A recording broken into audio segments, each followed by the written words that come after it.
What's up, guys? Welcome to the Dad Edge podcast. I'm Larry Hagner. I am your host and founder of this show, and I am a self-proclaimed, imperfect, and usually moronic father. So if you got this fatherhood thing, husband thing all figured out, shoot me an email. Give me the book, give me the guidelines, because we here at this particular show, we're learners here. We're learners. We're trying to figure this thing out, and that's what this podcast is dedicated to. Gentlemen, today's show is going to be incredible. I say that every week, and that's because we have incredible guests. And today's show is no different. Today is something that you guys have been emailing me about a lot lately, and that is, can you please bring on an expert to clarify some things, to teach us some things on how we can raise kids with ADHD or ADD.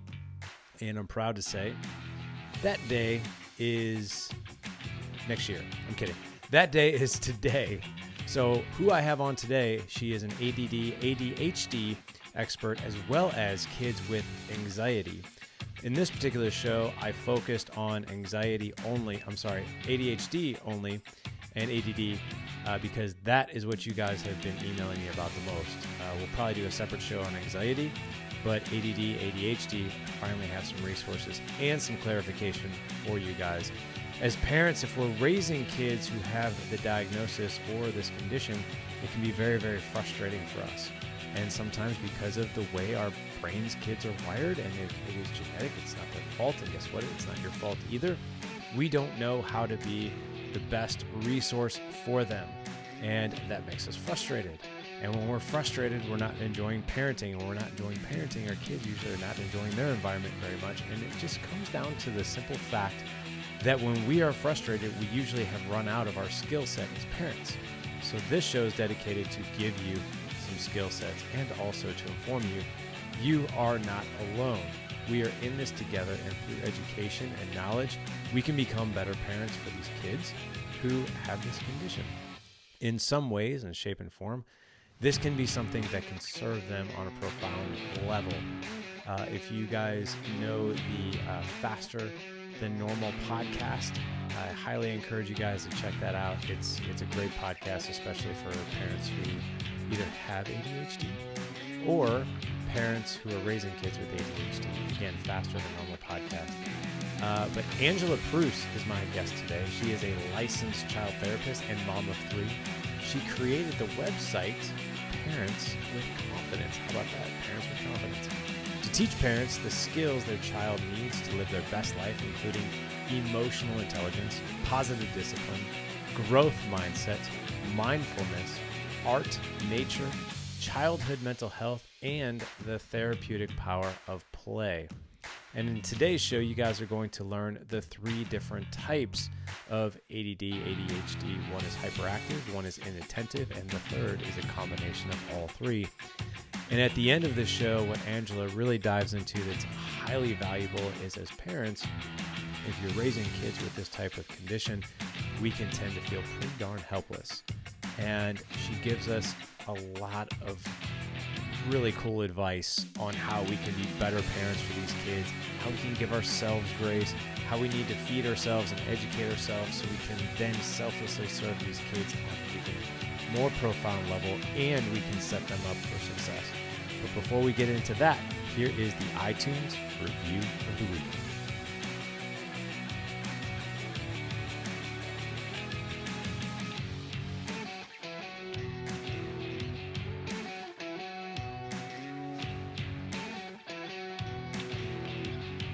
Thomas, thank you so much for your iTunes review, and man, I appreciate the compliment on funny. I try to be funny. It's got to be entertaining, right? And no, you're not alone.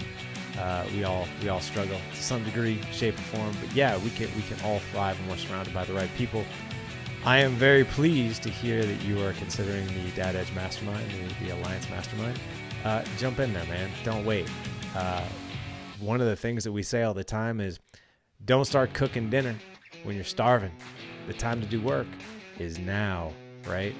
And we can help you create that vision and live that life that you truly want to be. And gentlemen, you've heard me say this before, but it's going to be 2020 next month. If this is something you've been on the fence about, maybe 2020 is your year, because the definition of hell is meeting the man that you could have been when you're on your deathbed. Come, get fed, get the knowledge that you want and desire, and guess what? You have strengths. You have unique strengths. You may or may not realize it, but you have unique strengths that you can teach other men. You can be a profound impact on somebody who needs to hear some of the lessons you've learned in life. So I'll leave you with that. So without further ado, here's my conversation with ADD ADHD expert Angela Pruess. Angela, what's going on? Welcome to the Dad Edge podcast. Honored beyond words to have you here. Oh, wow. Thank you so much. I'm very appreciative to be here. Well, that's good. I'm appreciated to have you here. I don't even know if that made any sense. But we're all grateful. It's Thanksgiving time, right? It is. It is almost that. Well, when this show launches, we'll be past Thanksgiving, but that's okay. Oh, yeah. Okay. Yeah. So you and I were introduced by a common friend, and that's Natasha Daniels, who helps parents who are raising kids with OCD and anxiety, I believe, correct? Mm-hmm. Okay. Yep. And I can't even tell you, I know I pulled an audible on you here because we were going to talk about how we can create space as fathers for our kids to express emotions. But since we've booked this show, I've gotten, I mean, as the universe would have it, I've gotten a plethora of emails and requests like, when are you going to bring on an expert for ADD and ADHD and maybe even anxiety? I mean, I have countless emails about that. So I just want to switch gears with you, bring the expert on who knows all about this. So let's start out with your background. How did you even get into this space? Yeah. So again, my name's Angela Pruess. I have been working in private practice as a child therapist for about 15 years now. I always knew I wanted to work with kids, and then I guess the psychology angle just really stood out to me as I got older. And so I have my undergraduate degree in child psychology, and then ended up getting a graduate degree in family therapy. So right now, though, and actually ever since, I graduated and became a licensed mental health practitioner, I have been just focusing and specializing with kiddos, which has been awesome. And I absolutely love working with these kids. It's amazing to see all of the strengths that they bring and just how resilient they are. Kids are amazing, right? So I've been doing that for, like I said, quite a while now. Still have a very part-time private practice. And then a few years ago, I decided to try to expand my support of parents, and now have a website where I write a lot about parents raising kids with ADHD and just about in general nurturing a child's emotional well-being. And that website is Parents with Confidence. So I have been writing on there for a few years now, and also like to support parents. We've got a pretty great Facebook page called Children's Mental Health Rocks, in addition to my Parents with Confidence page. If parents want to try to find me on there, because there's often a lot of great resources posted on ADHD and anxiety and just nurturing a child's mental health in general. So that's kind of how I came to be. And then I think another pretty big part of what led me to show up online and really want to help support more parents that are raising kids with challenging behaviors is that about, how long ago was it now? 10 years. My oldest is 10. My personal life intersected with my professional life, in that we have both our first child and second child who both have ADHD and both different types, which we'll possibly get into later, which is interesting to observe and see. One who also has some sensory processing issues along with that, and some anxiety.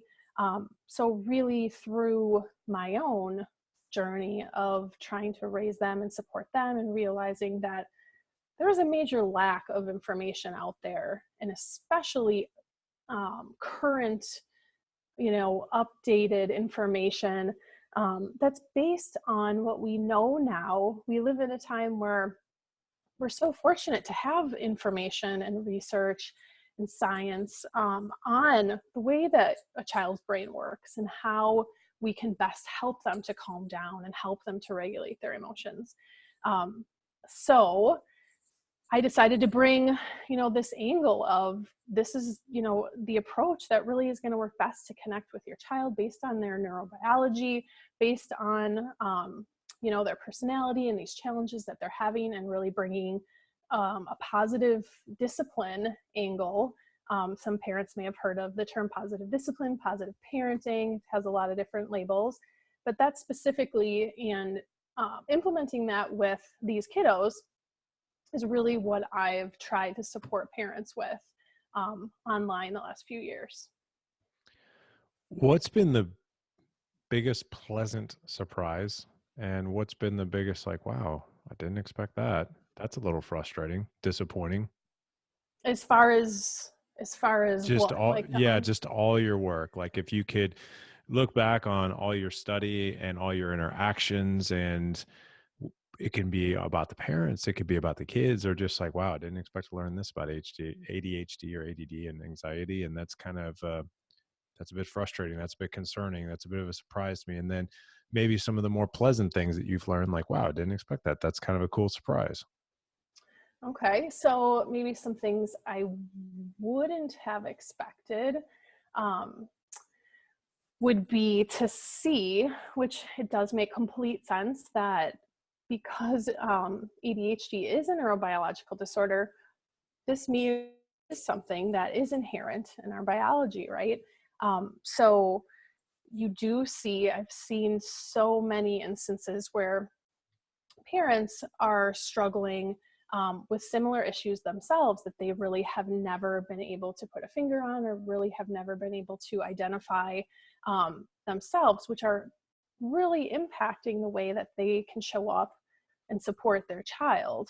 And oftentimes this will come out after, they really learn and better understand their kid and better understand what challenges they're having. And then they realized, oh, I think I had a lot of these challenges growing up. And I think maybe this is why I have such a hard time being patient with their, during their explosions or their meltdowns, because I have a really hard time managing my own emotions. So that's definitely one thing that I see pretty frequently. I would say another thing with that is that I am surprised a little bit sometimes.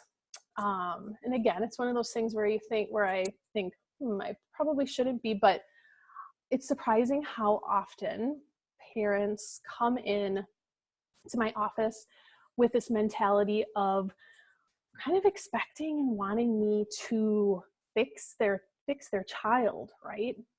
Here's my kid. These are the things they're doing. They're really disruptive. They're causing chaos in our family. Make it stop. How can you make it stop?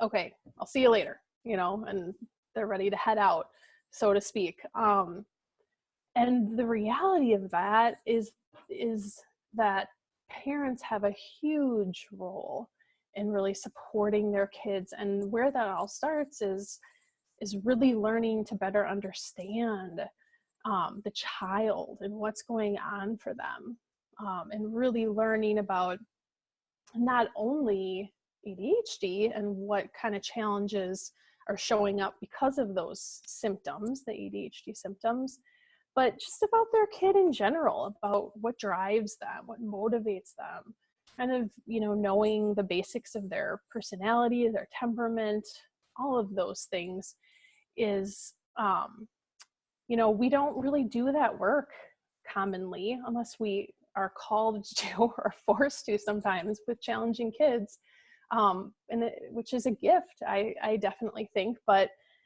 sometimes we really forget to try to understand our kids, right? We want them to fit into kind of our picture of things, and we almost view them as, you know, these objects that are in the world for us to manage and control, and we forget to get down on their level and really better understand them. So that would be one thing too that kind of surprises me, is that parents are so influential, but sometimes we miss that, and we just kind of want to make the problem go away, right? Quick fix, and here, fix my kid, make it better.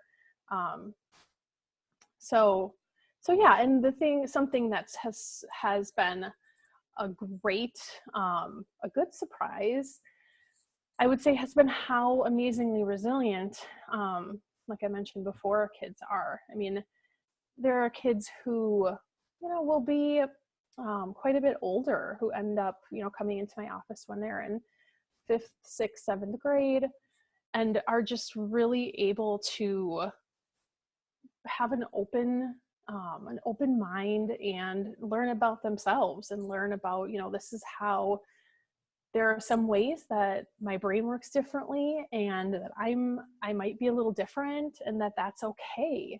And of course, this takes time.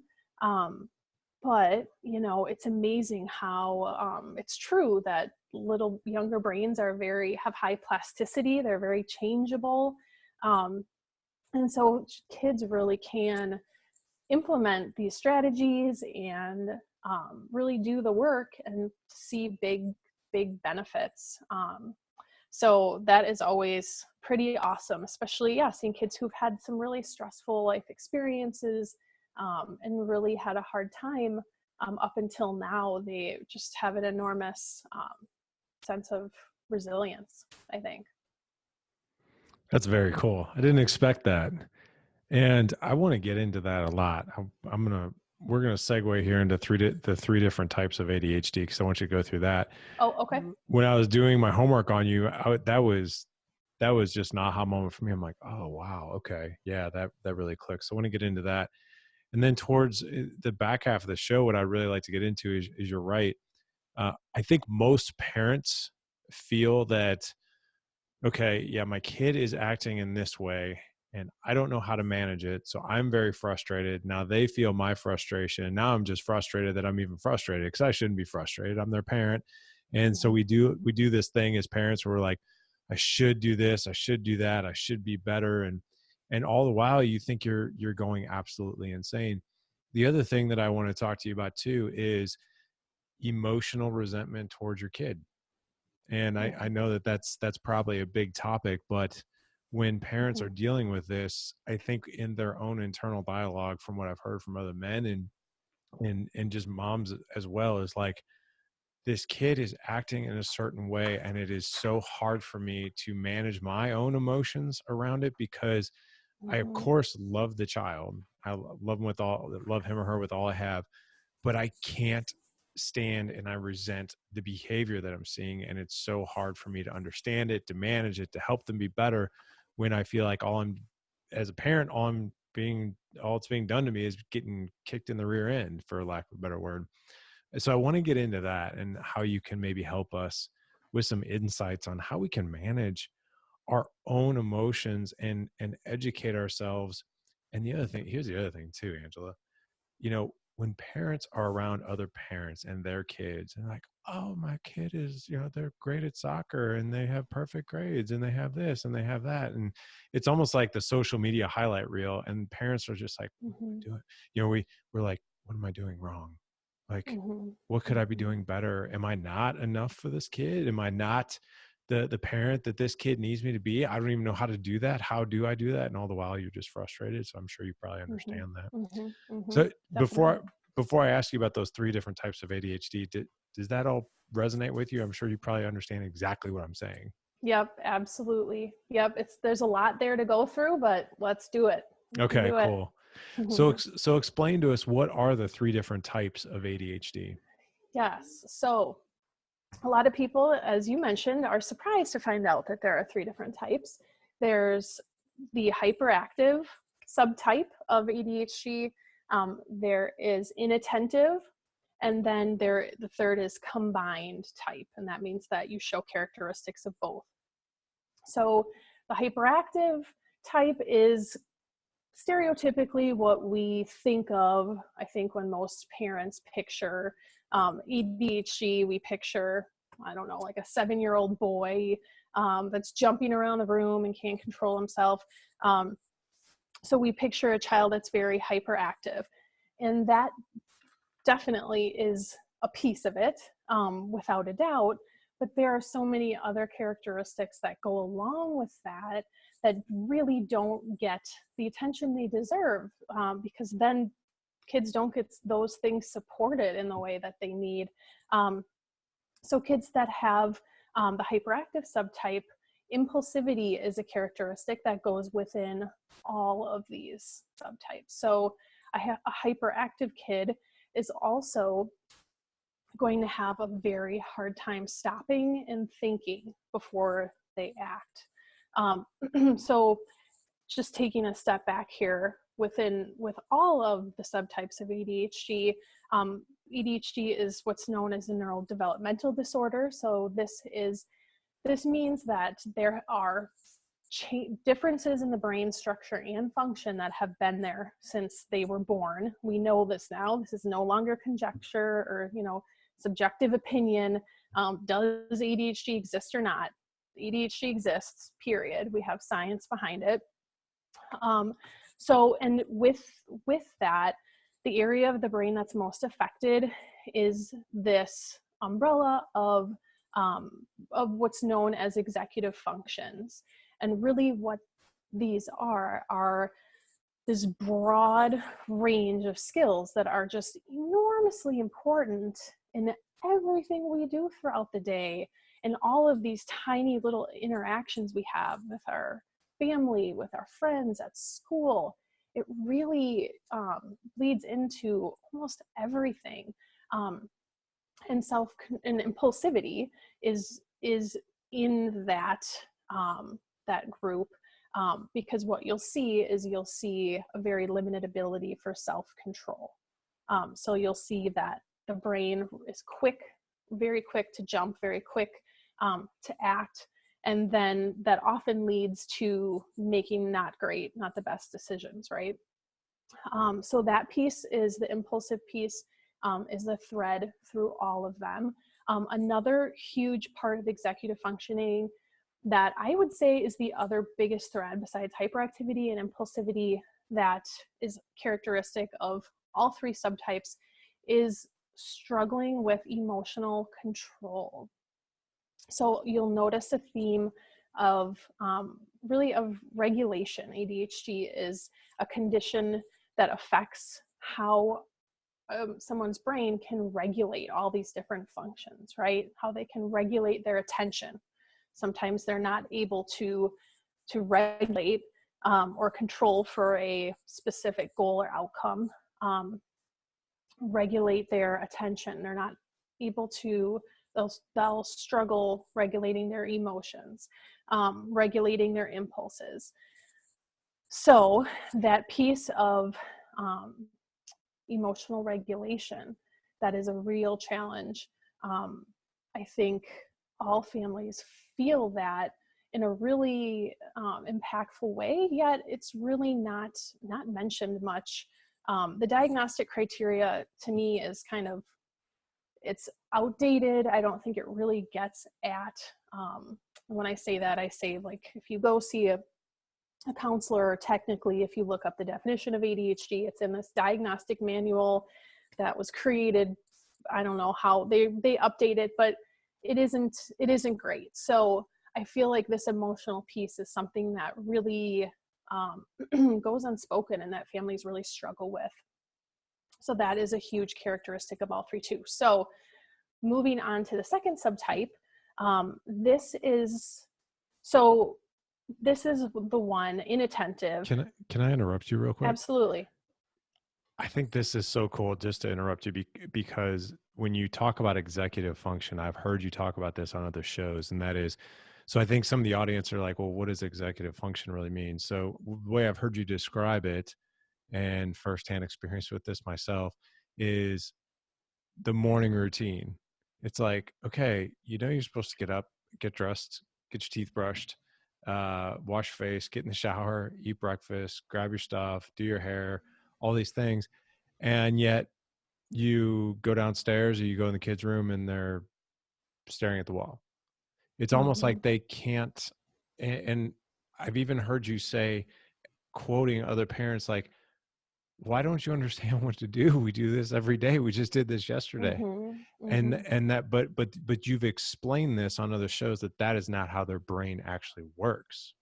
And Mhm. you almost Mhm. have to view yourself as a guide, as a parent, if I'm understanding that correctly, and just really understand, okay, this is not how my child's brain functions, and I just need to guide a little bit. Yes. Yes, definitely. And it's hard because for those for people who do have a typical executive functioning center, these are the tasks that and the cognitive functions that are so they happen so seamlessly and naturally throughout the day that to try to understand how it's not happening for your child, I think is quite hard. And so it does look it's hard to see at first. It looks like they're being oppositional. It looks like they're being lazy. They're not paying attention, not doing what they need to do. But there is a reason for that, and that there's so many different little tasks that go under that category of executive functions, and one of those being I think speaks a lot to the example you just shared about the morning routine and different routines, and that is task initiation. So parents often will see this with kids who they tell to go clean their room. And I mean, this can happen with any kid, right? Because for some of us, it's normal to be overwhelmed sometimes. It's normal to procrastinate sometimes. But if on a consistent basis, you're asking your child to engage in a certain task, whether it's cleaning their room or going to do whatever, um, going to pick up their toys in the yard, and you find that there's some sort of some variable happening between point A and point B where they're not doing it, and you come up a half hour later and they're just sitting on the floor in their room surrounded by this pile.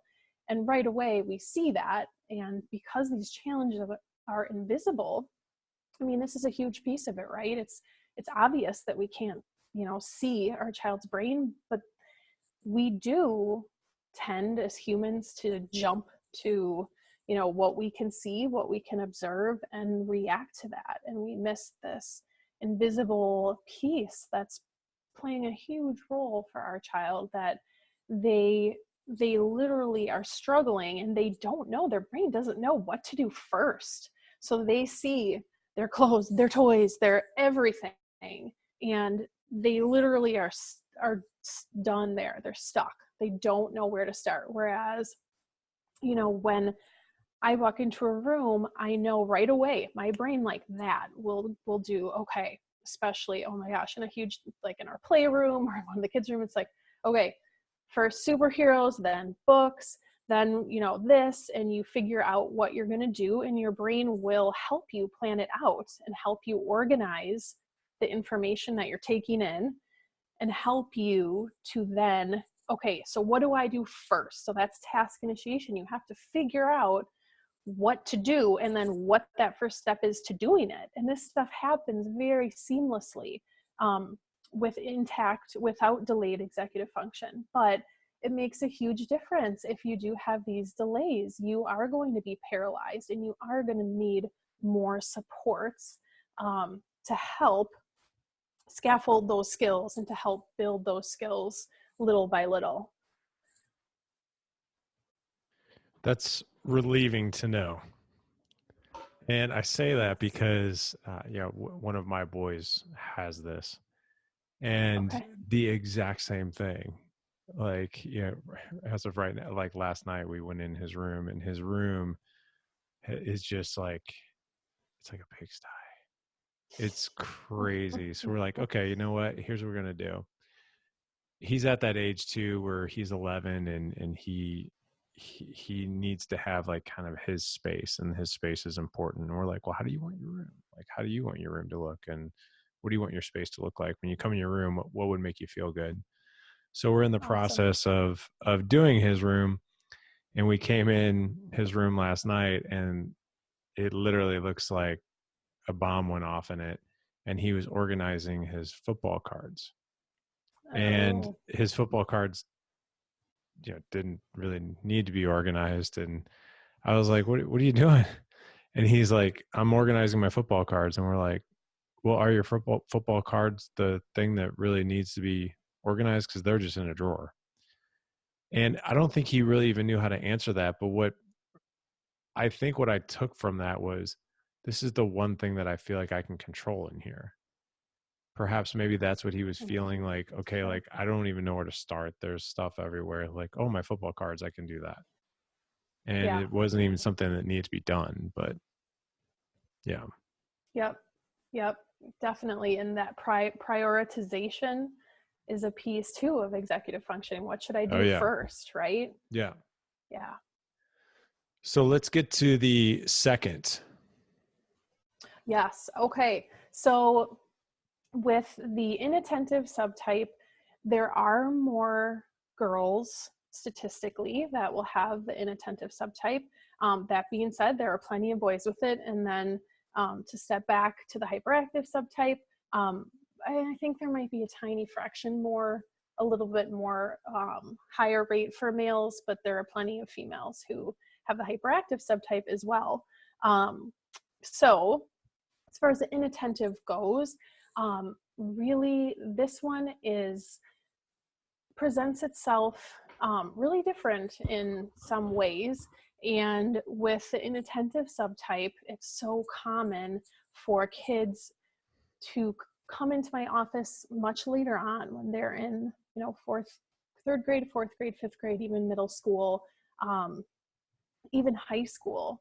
Whereas the hyperactive kiddos, I see them pretty early on because parents, the behaviors are more overt. They're easier to see, and they're more disruptive to the environment that the child is in. Whereas the inattentive subtype, really what you're seeing is a high distractibility and the difficulty with regulating focus and attention. So these are the kiddos who will kind of get labeled as dreamers. These are the kids that instead of, kicking people's chairs and squirming around and poking people in the back of the room, they're the ones staring out the window in the back of the room because it's hard for them to focus their attention. One little misconception is that kids with ADHD can't focus, but really they're focused on so many things. They're focused on all the stimuli. They are normally very observative and very curious. And so they're looking out the window, they're hearing all the sounds, they're seeing all the sights, they're asking themselves all the questions. And so then they're struggling to focus on the stimulus, which is maybe sometimes a little, uninteresting or boring at school or whatever. And all of these other things are catching their focus and their attention. So the inattentive kids are more daydreamers. They're not going to be having their symptoms are more internalized. They won't be as obvious to teachers and to parents until usually oftentimes they can cope and kind of come up with with these things, that these protective factors, or find ways to cope until the rubber really meets the road with academics. And that usually happens kind of in fourth grade, where things get real. We level up with, how hard the academic piece is. The social aspect gets more complicated then, right? Friends aren't quite as forgiving. So then at this age, you'll see kids start to struggle with some of these symptoms, like the emotional regulation piece. So even though these kids, aren't having these overt big explosions, usually they, on a consistent basis, they do struggle to regulate their emotions, and they will be impulsive, and they will be quick to anger with friends, and they will, shut down quickly, and they may be easily frustrated. And so they start to struggle with that social piece, because when kids are younger, they're much more forgiving. Things will happen and they'll let it go. But that gets a little trickier to navigate as kids get older and into upper elementary and middle school. And so often, having to focus and having to execute your attention and your focus at that age and deal with the social piece, and then increased expectations at home. And often looks like, my kid's not doing what they're supposed to be doing. They just refuse. I know she can do it. I've seen her do it, right? I saw her, unload the dishwasher yesterday. I saw her do her math homework yesterday.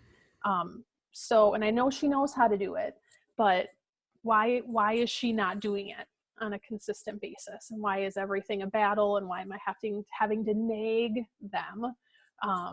Did you say nag? Yeah, nag.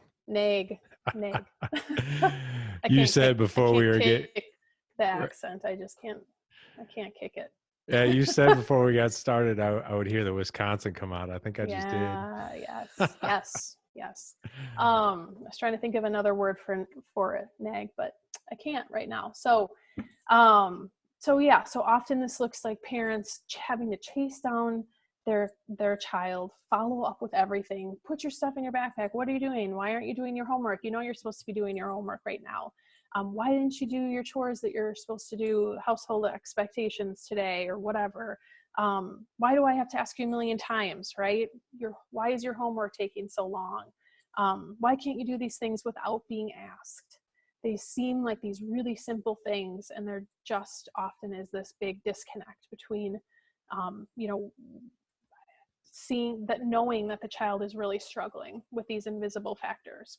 And those are super poor questions, right? Why can't you X, right? Because that probably does damage. But yet, as parents, I don't really think a lot of us are educated because we're so piped up with emotion when we're like so frustrated, like, oh, why can't you just do this? Like, why do I have to remind you all the time? And of course, like, these are the tapes that our kids like will put in their brains and hear when they're like 40 and 50 years old. So and I know we're going to get to this as far as towards the end of the show of how we can be better parents for these kids. But that's something I would love to discuss too. It's like, hey, how can we have better default questions for these kids? Mm-hmm. Definitely. Do you want me to get into that a little bit now, or? Yeah, before we do that later? though, we actually had a really good question here in the group, and it's from Jeff. Okay. And if we could just answer this one quickly, because I want to make sure we have enough time to get into how we can be better parents. But in general, are we indicating that this is normal expected growth aspect of just some kids just take a bit longer to grasp, or does this always represent a learning disability?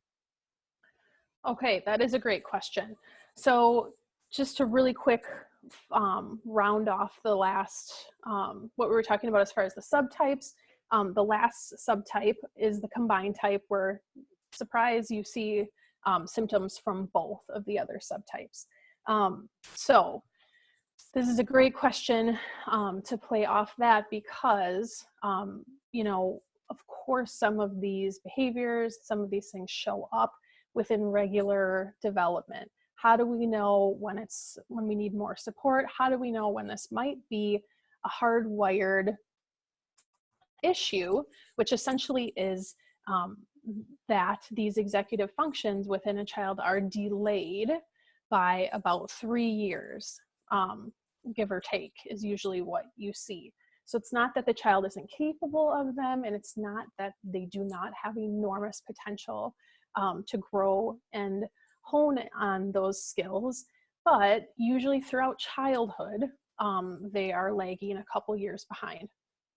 Of course, all sorts of other things affect executive functioning as well. So parents can feel executive functioning deficits on the nights that they don't get enough sleep. If you've had a sick kid, if you decided to, go out with friends the night before, and the next day, if you're sick, all of these things, you can feel it in your functioning. You feel that it's really hard to function. And thinking of executive functioning as your brain's essentially control center is really what it is. It's helping you move around, move through the world each day. And that's much harder when we're not taking care of our bodies and when we don't have all of, physical, emotional, all these other variables in a good place. So I think it's interesting to think of that, because I do think it's possible for us to step into their shoes a little bit and know how they're feeling when you have that enormous brain fog and you think, why did I come in here and what am I doing right now? Or gosh, I had this list that I was going to do today. It's 5:00 and I got one thing done, right? Like just this stuckness, this feeling of, my expectations did not pan out with how things are looking, and it just feels hard. Everything feels hard. It's likely executive functioning stuff going on there. So how do we know that it's more of a clinical issue that needs more support? If these challenges are happening consistently and throughout different environments. So if you're seeing these challenges, often when I see parents, it's because they've noted the struggles and the challenges at home for a few years now, and then they get an email from the teacher saying, your little guy is struggling to stay in his seat, maybe in kindergarten, maybe in, it happens even in preschool a lot. Kindergarten, first grade, he's trying to move around a lot. He's fidgeting, he's poking others. He's really not paying attention and listening to me when I'm talking in front of the class. So often that is when it starts popping up in more than one place, that you can see that it's a consistent struggle and that it's not, an environmental thing. It's not situational. It is this consistent thing, this set of skills that needs more support, that, is showing up visibly in multiple areas of the child's life. It could be with friends, extended family, extracurriculars, all of those things as well. So hopefully that speaks to that and makes sense. I think it does. What you just did, I think, in the first good half of this show is really paint a picture of these symptoms, because when we hear the term ADHD, ADD, some of us, quite frankly, we don't even know the difference. We just know it's like, okay, it's a focus problem, but we don't necessarily say, okay, well, how does this show up? Like, how does this show up in the morning routine? How does this show up in school? Because I think most of us, the way when we think of ADHD or ADD, is we think of a hyperactive kid who's bouncing off the walls, or we think of the kid who's doing bad in school. Like those are the two things that most commonly come to mind. Like I think for most of us uneducated parents, and then we're kind of thrusted into this world of, it seems like I don't know if I know a family where a child is not on some sort of medication, and I want to get into how we can be better parents. But my question to you is, have these things always been around? Like if we look at the past 75 years, has this always been there and we just weren't aware of it? And now there's just so much awareness around it? Or you hear all these controversies on highly processed foods and all this other stuff that really don't help our kids with these types of issues, and maybe they're just exacerbated at this point. Yes, this is a really complicated, in some ways, question, but something that I'm really glad you brought up, because there are so many misconceptions that need to be cleared up. So first and foremost, like I mentioned before, ADHD is definitely, without a doubt, a neurobiological disorder. It is not caused by too much screen time, too many additives in food. Can all of those environmental variables play into a child's behaviors and executive functions? Absolutely, right? I mean, parents see it after they get home, after your child gets home from a birthday party. They're all jacked up on sugar and overstimulated from all the noise, and or maybe after watching a movie, or watching playing video games. We see how these things do impact the physiology of our brains and do impact behavior. But that's very different than this biological piece of ADHD that is there, these inherent delays in executive functioning that are there. And because the environmental pieces can play such a big role, it is going to help. It's going to help any kid to go back to basics, right? I think there's a lot of people right now really resonating with this idea of like stepping back to the basics of letting your kids play, right? Giving them enough, making sure they have enough sleep, like make them go to bed. They don't need to be playing video games till 11 o'clock, or like the things that I hear are crazy, that our kids are staying up, they have their electronics in their bed until midnight or 1 a.m. because they don't know how to regulate their behavior. They don't know how to stop. We can't do that, right? We struggle with that as adults who have fully formed brains. Their brains are very much still under construction, and so they are going to need many more respectful limits as far as those things. So having kids cook food and eat real food and all of those things, there is a lot to be said for that. So in that regard, going back to whatever 100 years ago, 200 years ago, yeah, I think some of those things probably did help in certain ways, but also ADHD has always been around. We're much better now at the diagnostic piece, so we know what it is. We understand exactly how it shows up in day-to-day life. And so we're better able to catch it. I have never, this issue comes up all the time. I'm just going to speak from my own experience. I have yet to see a kid that was misdiagnosed.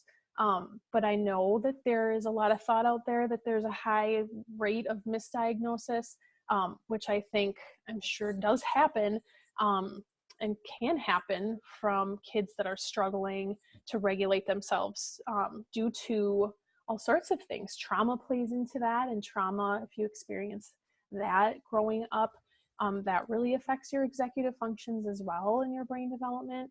And then all of those environmental pieces. Over time, if you are playing video games 6 hours a day and not eating good food and not moving your body and not taking care of your body, you are going to struggle with some of those things.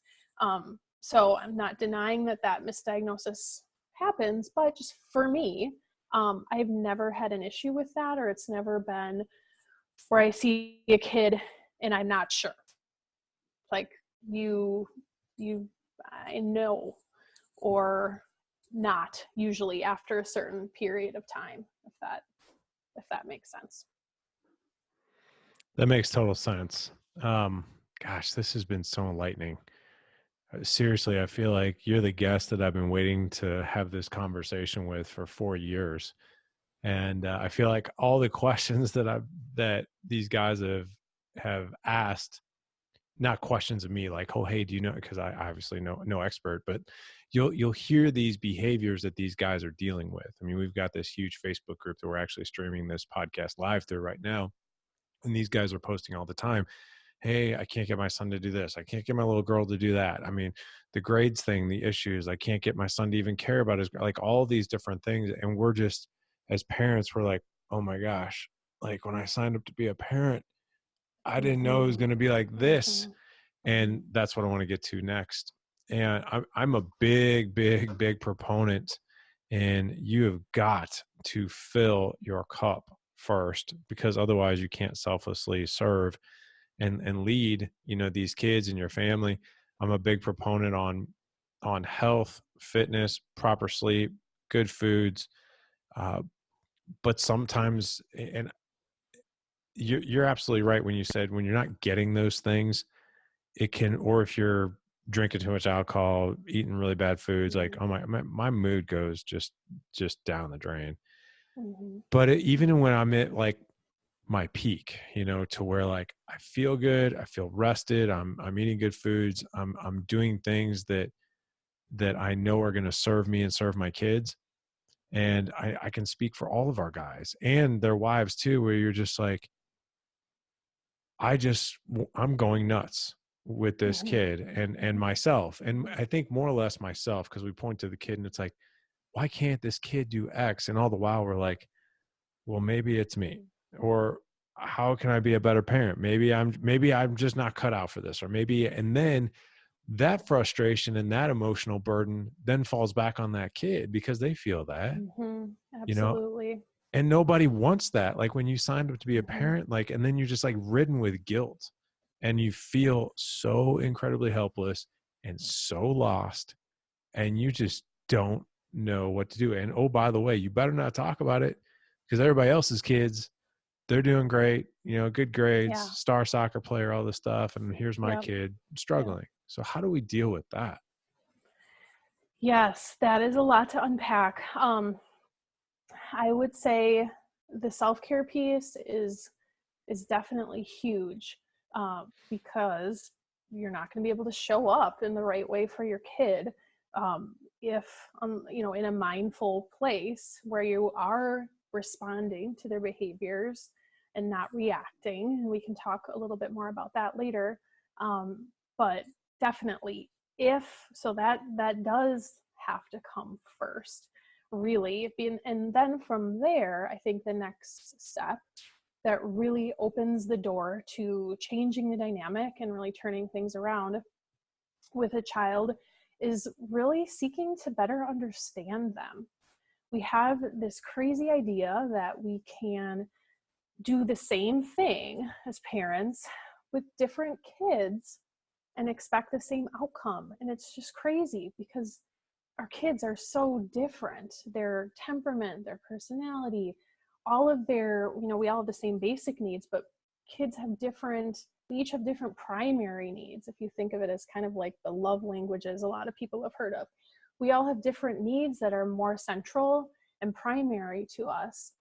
And how we interact with our child, the more we can understand those things about them and just learn how they tick and learn more about them, the better we're going to be able to connect with them, and the better we're going to be able to motivate them, and have them accept influence from us.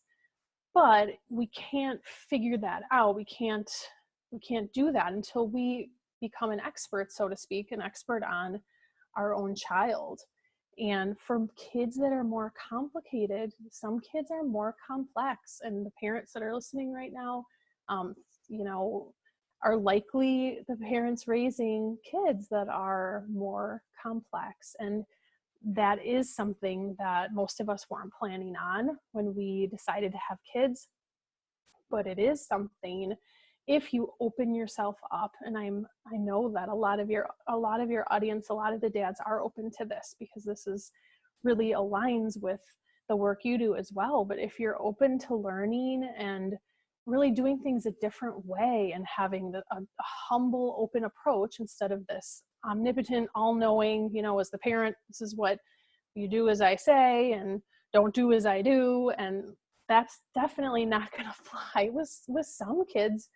Parents can get away with that stuff. I'm not saying that that's good for the kid or the best way to teach them or for them to learn, but some kids can roll with that. But a lot of kids are more complex, and because they have different needs, different temperament traits and characteristics, they are not going to let that stuff go. They are going to keep putting their needs out there, in the form of their behavior, to try to get their needs met, because that is what kids do. That's what we do as humans, how we survive. We have to have these needs that, emotional, physical, cognitive, that we need to have met. So understanding is really that first piece, and just learning about, being open to, okay, what is happening for my child when this is going on? He really looking for the why underneath the behavior. Behaviors always communicate something to us. There is always a need under the behavior. I think a really good way of looking at it, something that always goes over really big And I can share this too for your audience to be able to see is an iceberg visual. So you have this visual of an iceberg, which is what, I don't know, 80% or 90% underwater, right? And then there's this little sliver that's poking above the water. And if we're thinking of it in terms of our kids and their behaviors, if we look at this iceberg, what is peeking out of the water are their behaviors. That's what we can see, right? It's above the surface. We see them. We see, when we look at, that iceberg, we might see defiance. We might see oppositionality. They're arguing with us all the time. They're saying no. When it's time to go, they aren't getting in the car.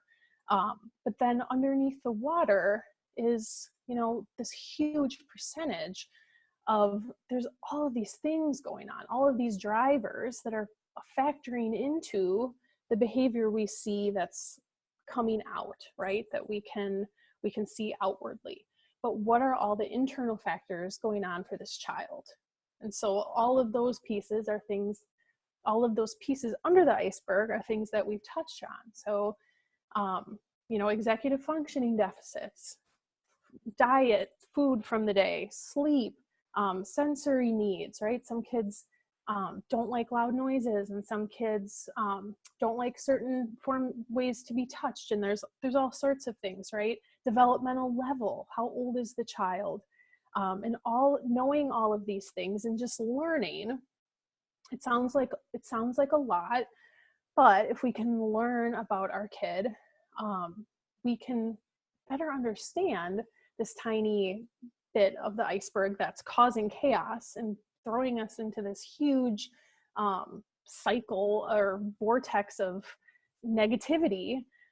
We can understand why they're happening, because until we know why they're happening, we're not going to be able to address the real issue, right? We're going to be putting these Band-Aids on. It's not going to be helping this cycle, right? We put these Band-Aids on. They're usually like what? Taking away privileges, punishments, yelling, grounding, timeouts, whatever it is. And we're doing these things because we're doing them with very positive intentions, because we think we've got to stop these behaviors. And these are the tools we have. These are the tools many of us were raised with, or we see around us commonly. And so we try to put these Band-Aids on. And really, I think what a lot of other dads will say is, yeah, I will admit that those things aren't working because the behaviors are still there. And all the while, the child isn't getting those needs met. So, of course, the behaviors are going to continue because the need was not met. So they're going to keep bringing it up. It's going to keep coming up. And of course, this is subconscious. This isn't the child consciously choosing, I'm going to push and push and push. All of our thinking is negative with this, and thinking our kids are pushing our buttons and testing us. This is just them in survival mode trying to get their needs met. But once we can stop with the Band-Aid approaches and really figure out how to support the skills that they're lacking and that are underdeveloped, and how to help them be more open to learning and working on those skills, then we'll all of a sudden see things changing on that top of the iceberg, right? But coming at it the way that we usually do, kind of as the behavior police, we're only looking for negative stuff, and then we squash it, and then it kind of feeds more negativity, and then they behave negatively, and it's just like this big dumpster fire of feeling disconnected and resentful of your kid. So all that being said, just stepping back and getting curious about your child, how they tick, what makes them them, is the first piece of being able to respond more positively to them. There was so much there. Question I have for you is, how do we draw the line between positive parenting? Like, okay, my kid just did X, and there's probably an underlying need of why they did X. However, do I how do I even ask this? Do I instill a punishment because there are consequences to action? Or do I use some sort of positive parenting or meet some need that my child needs, and really understand what that is? What's the fine line between right, wrong consequences and enabling bad behavior? Yes, there's there's so much. I think we could do like a lot of episodes on all of these things. Um, so there's a misconception that positive discipline means no limits and no boundaries. Let's throw out the whole positive discipline label. Pretend like I didn't even bring it up today. A really easy way to break this down is to start getting in the habit of thinking about the golden rule when you interact with your child. Start thinking about, is this the way? Am I treating my child the way that I would want to be treated? So it's really pulling, it's just changing the dynamic, because these kids, many of these kids, all of them, kids with neurodevelopmental differences and differently wired kids are always very bright, often gifted in some area.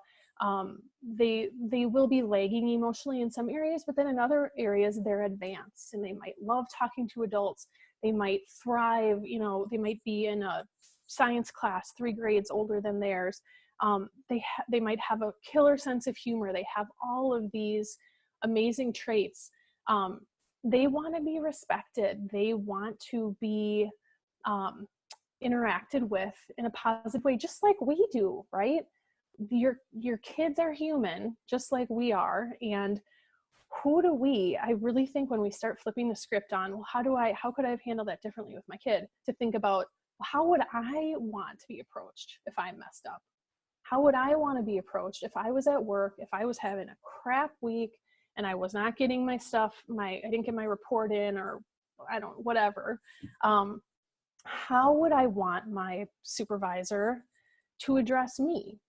Would it be in a way that was, really reactive and big and angry, and harsh? Would that motivate me? Would that inspire me to shift and to change and to be better? Or would I want to be responded to in a confident way, firm confidence, but also respectful, collaborative, encouraging? There's, how do we want to be talked to and how do we want to be responded to? Because what's happening, if your child is struggling with some of these executive function things, if they're engaging in negative behaviors, they're struggling right now. They're stressed. And what that means, I don't want to do information overload here, but what that means, and I'm sure that Natasha talked about this when you guys were able to speak about anxiety. What happens with all of us when we're stressed and overwhelmed is we shift into our stress brain, right?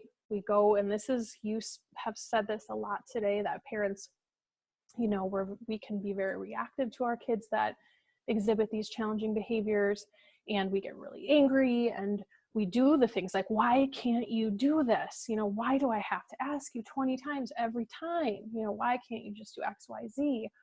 That's because we're stressed and overwhelmed.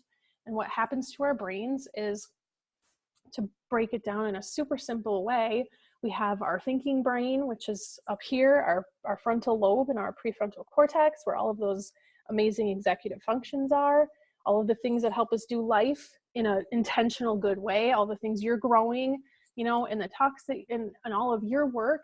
And then we have down here our reptilian, anxiety, protective, survival brain.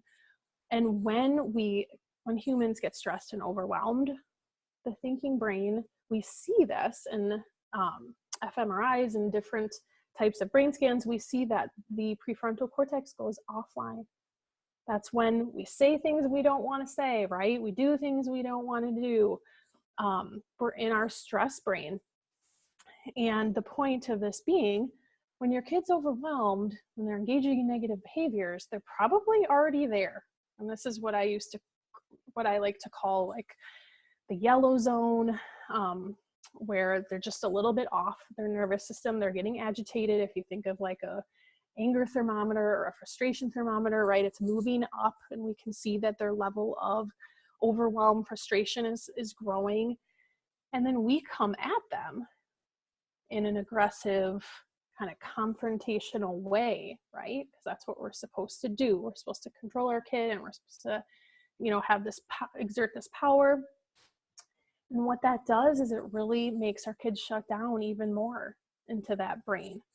And when we're going into our emotion brain, it's also what's known as fight or flight. That's what's happening.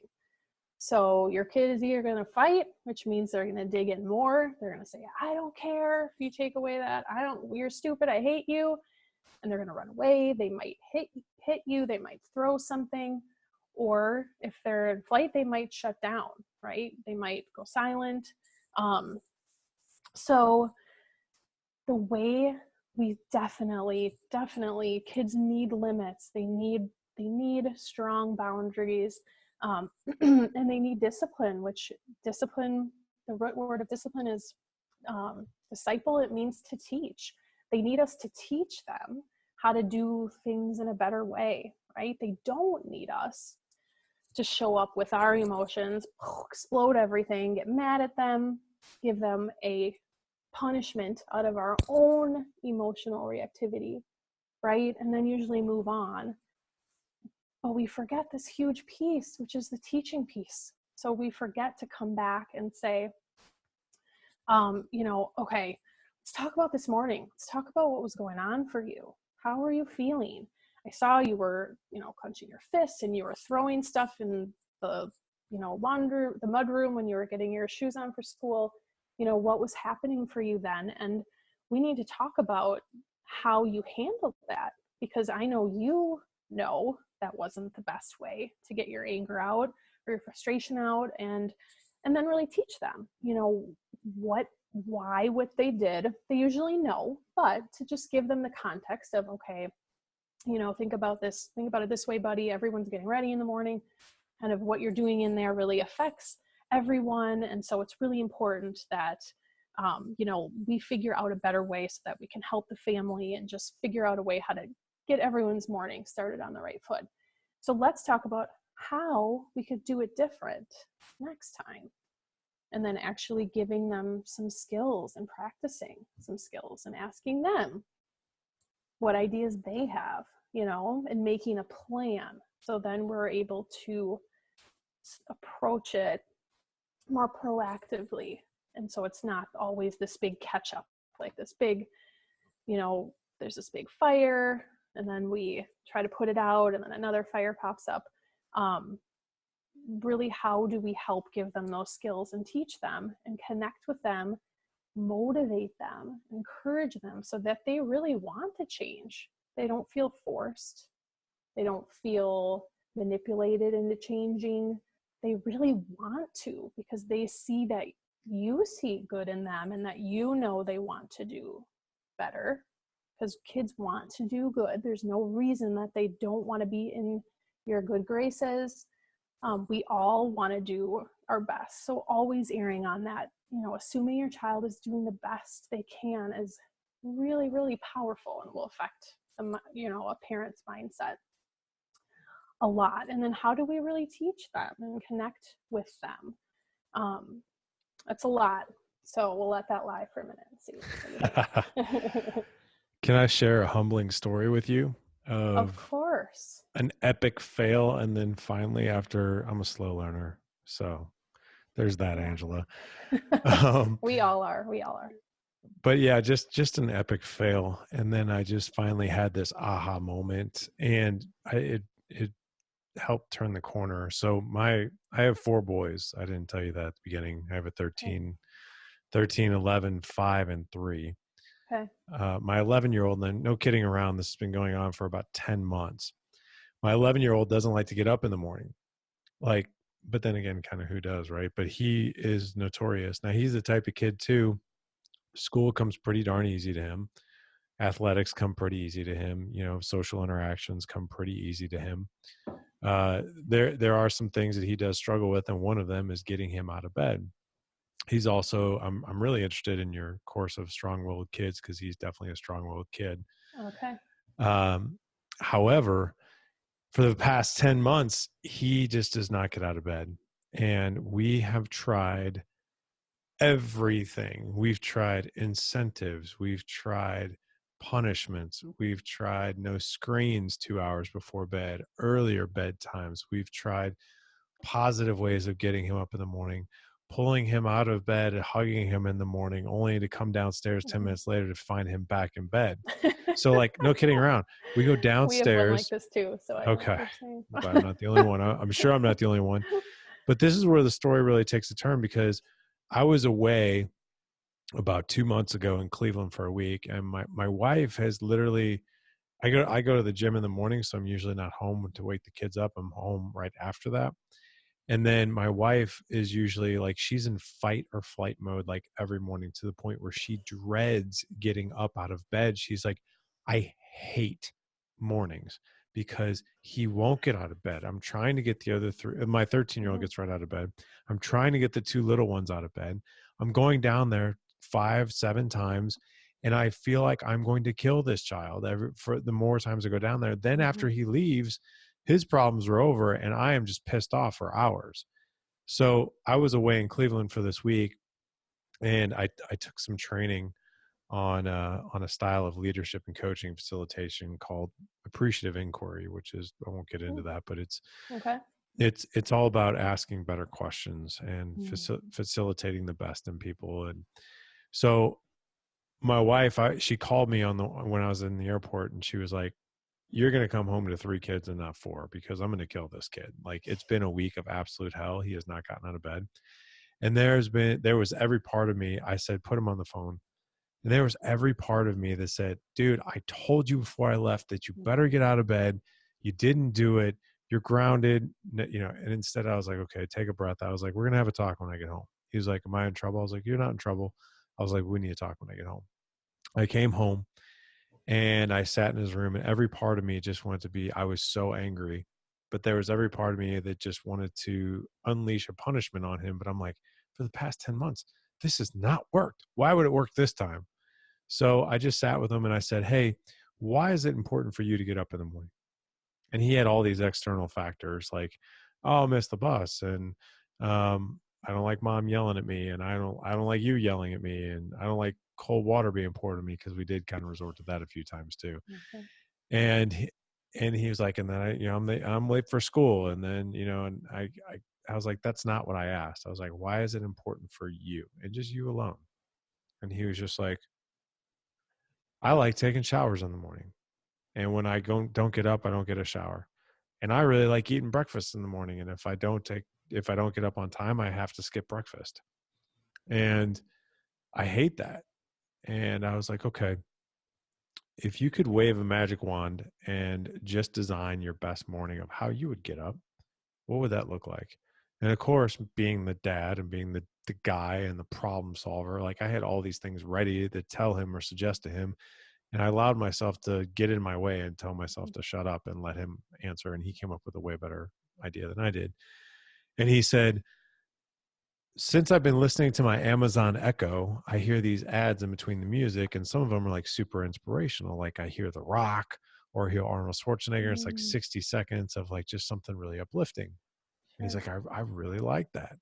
He's like, if I could have something like that to wake up to versus my alarm clock blaring in my ear, and if I could get up and just get to my shower, I think I'd have that morning pretty much locked in. But it's just a matter of like getting up in an inspirational way. And I never would have thought of that. And I was like, okay, so what if I came down here with my phone and I popped on an inspirational video by The Rock or by Sylvester Stallone or whoever else, right? And you just listened to that instead of your alarm.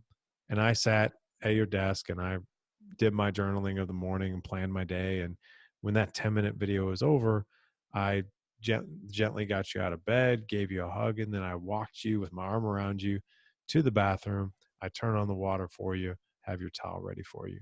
And he was just like, that would be amazing. And so here we are 37 days later, and he's done it every single day. Now, I will say this one thing, and this is really funny, and a caveat to this. The first day we did this, he got right out of bed and everything was done on time, but he missed the bus. Oh gosh. Yeah. And he came home a total wreck. And there was a part of me that was just like, oh, dude, come on. Like, and the reason he missed the bus because he took a 30-minute shower. I guess he really enjoyed a shower.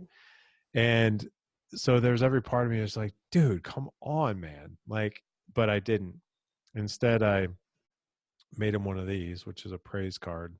And on the back, I wrote a note to him telling him all the great things that I appreciated about that morning with him. Like the fact that we got to listen to that together, and I got to sit next to him, and I got to see him get up with a smile on his face, and we got to share a hug. And then he got in the shower and he got to breakfast really happy, and everything was good. And everything was good until that micro 30 seconds when he was running for the bus and it took off.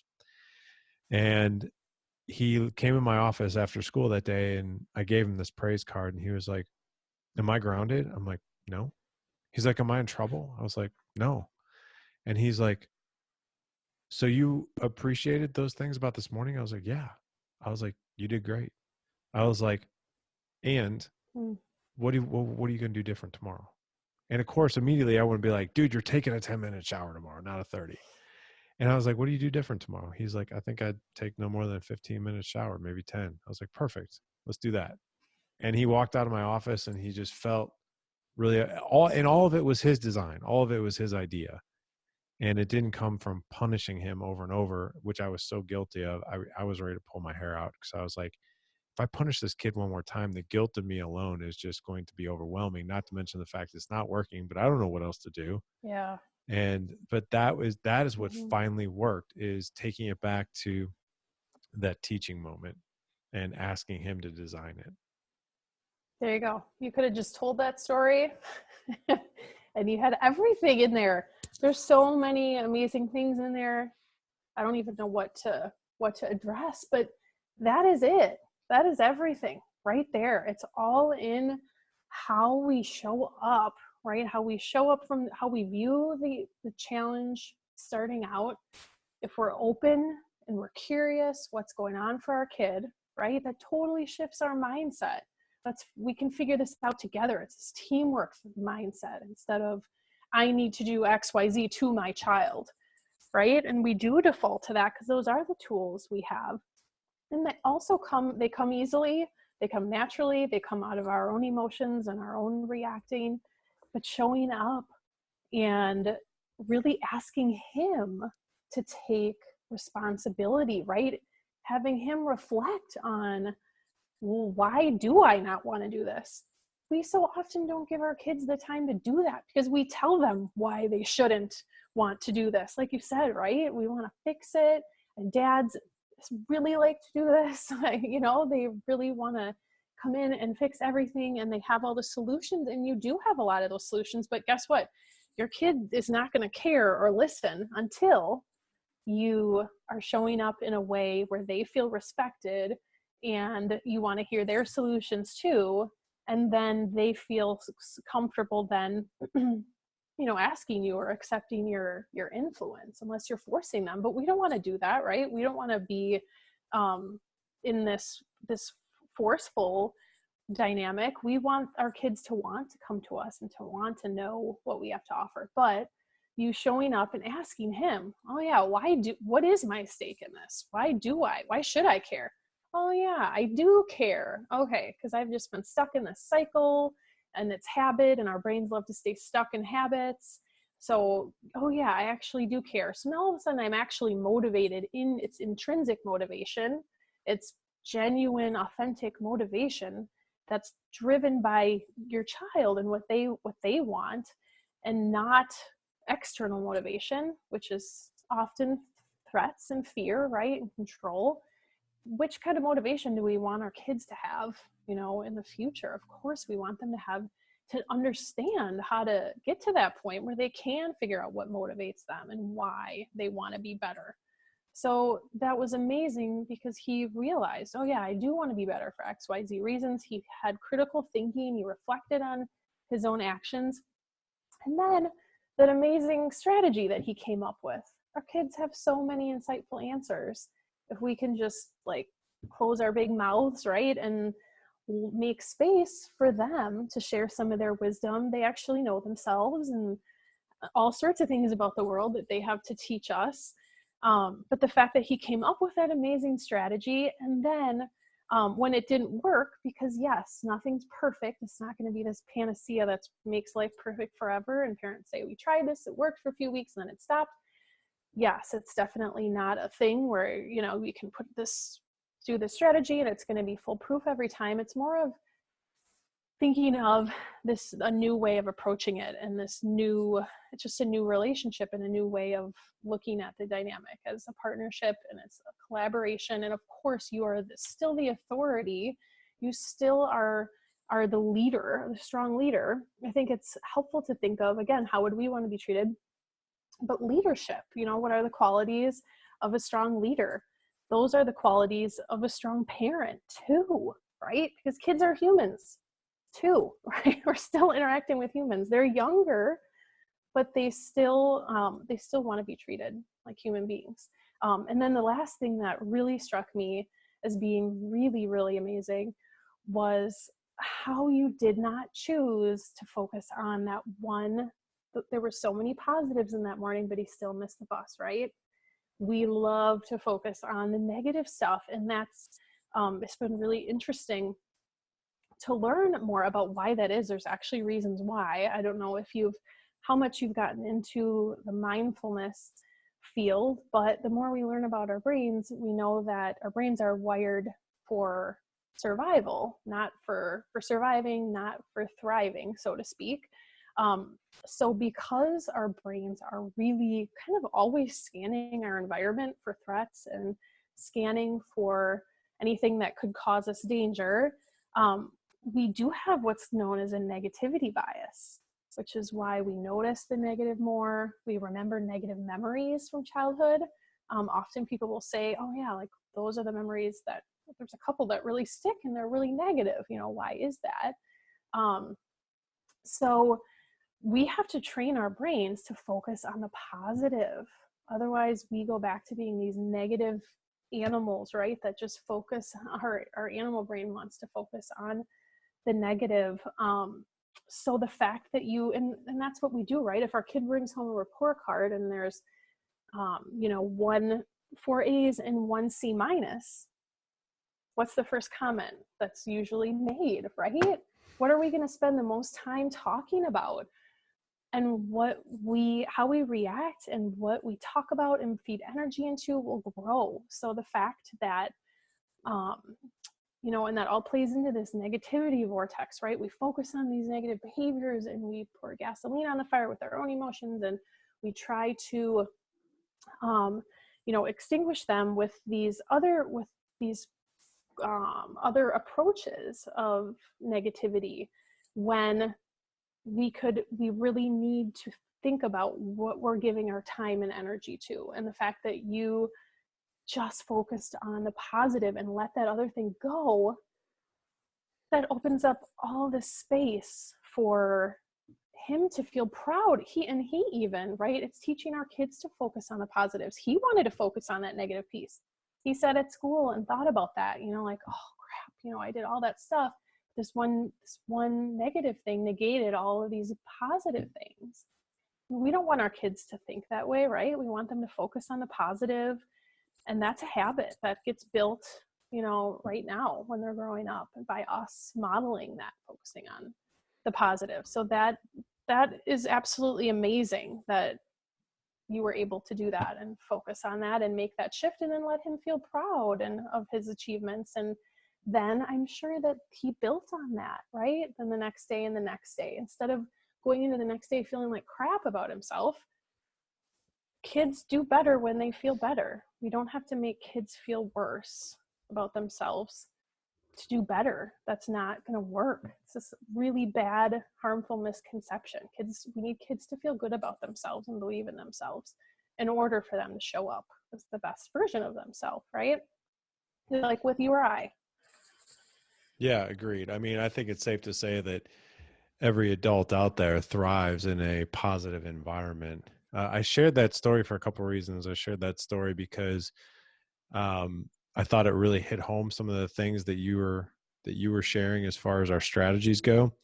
And I also shared it from a humble place because it took me almost a year to actually get that and get out of my bonehead way, right? Because Yes. and I kept making the same mistake over and over again. And I always, even now, like exactly what you just said, I'm trying to do this more, appreciative approach to parenting.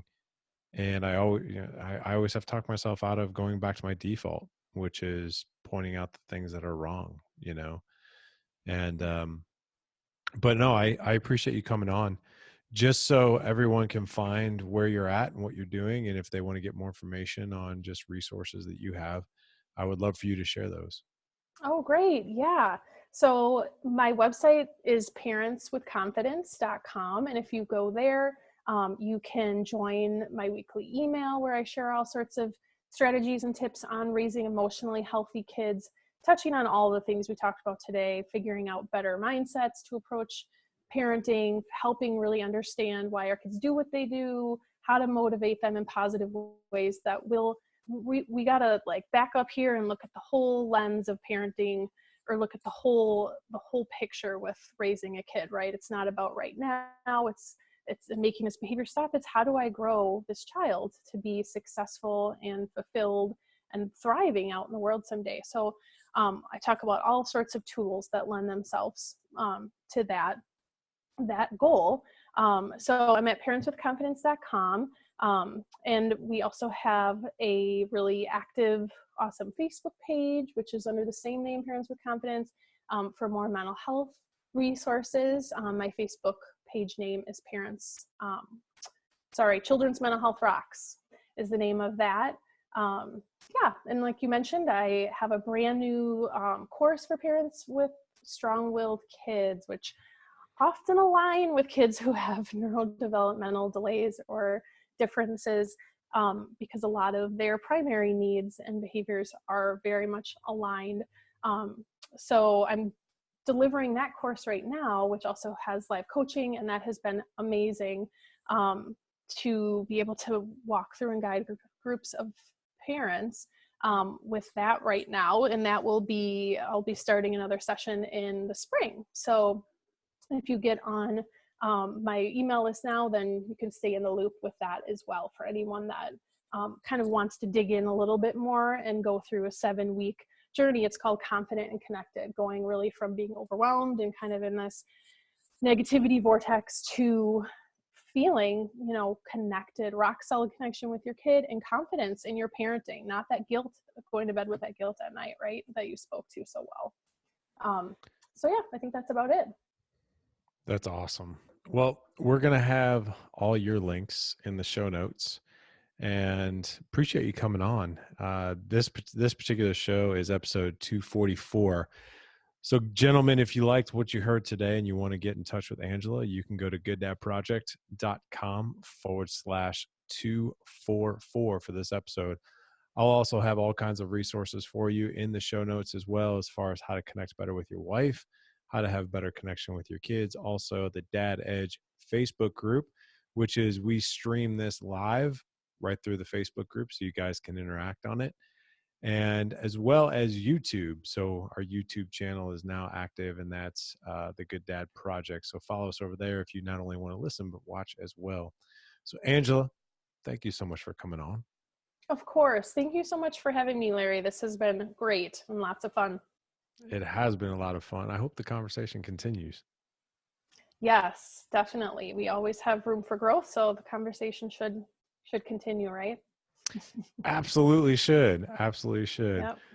Well, gentlemen, go out, live life on purpose, live legendary. Go to gooddadproject.com/244 for this. And as always, live with purpose. Take care.